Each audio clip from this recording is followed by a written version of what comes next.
정부가 내년도 부동산 공시가격 현실화율을 문재인 정부의 공시가격 현실화 로드맵 발표 이전인 2020년 수준으로 되돌립니다. 금리 인상과 경기 침체로 최근 집값이 급락하면서 실거래 가격이 공시가격보다 낮은 역전 현상이 속출하자 공시가격을 대폭 하향 조정하는 건데요. 이렇게 되면 주택 소유자의 보유세 부담이 올해보다 낮아질 것으로 보입니다. 이동호 기자입니다.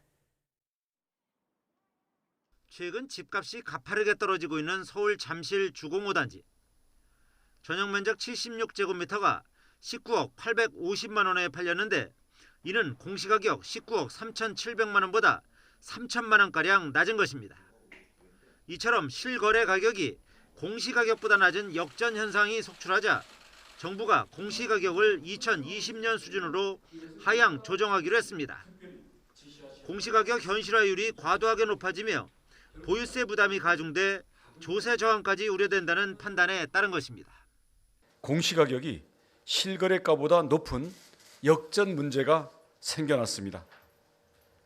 기존의 과도한 현실화 계획을 바탕으로 해서 산정된 공시가격 자체에 대한 국민의 신뢰와 수용성이 크게 떨어지고 있습니다.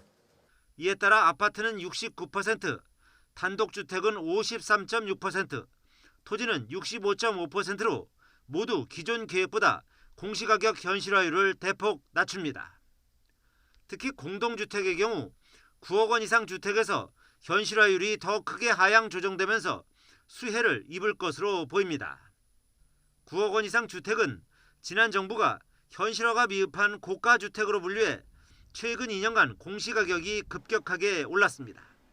14억 원 아파트 시세가 10% 내릴 경우 내년도 공시가격 하향 조정으로 50만 원 이상 보유세가 줄어들 것으로 예상됩니다. 공시가격은 종합부동산세와 재산세뿐 아니라 건강보험료와 기초연금 등 67개 행정제도의 기준으로 사용됩니다. 정부는 2024년 이후 적용될 공시가격 현실화 계획은 내년 이후 부동산 시장 상황과 경제 여건의 불확실성이 높아 내년 하반기에 마련할 예정입니다. 또 재산세 부담 완화를 위해 1주택자의 공정시장 가액 비율을 지난 6월 60%에서 45%로 낮춘 데 이어 추가로 인하한다는 계획입니다.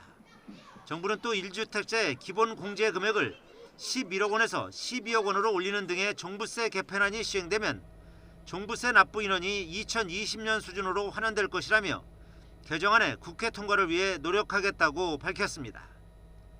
YTN 이동호입니다.